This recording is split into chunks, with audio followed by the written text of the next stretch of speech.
السلام علیکم ناظرین، میں ہوں زارا طاہر اور آپ دیکھ رہے ہیں پی کے این نیوز۔ سب سے پہلے سردار طاہر محمود کی رپورٹ کے مطابق سیالکوٹ کے شہریوں کی صحت کے ساتھ ساتھ کھلواڑ کرنے والے پنجاب فوڈ اتھارٹی کی گرفت میں ڈپٹی ڈائریکٹر آپریشن سیالکوٹ عظمیٰ شہزادی کی سربراہی میں فوڈ سیفٹی ٹیموں کی بڑی کارروائی۔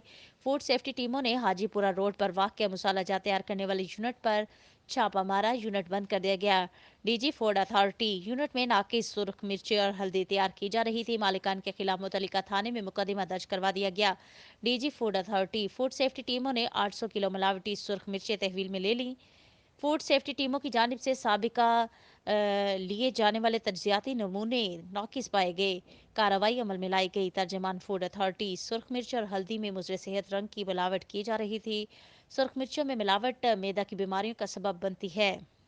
مزید فوڈ سیفٹی ٹیموں نے ریلوے روڈ پر واقع معروف سویٹ شاپ پر چھاپے کے دوران سویٹ شاپ کو بھاری جرمانہ عائد کیا۔ مدثر ریاض ملک: مٹھائی کی تیاری میں مضر صحت ممنوع اجزاء کا استعمال کیا جا رہا تھا۔ ڈی جی فوڈ اتھارٹی ٹیموں نے بھاری مقدار میں مضر صحت رنگ اور کیمیکل موقع پر تلف کر دیا۔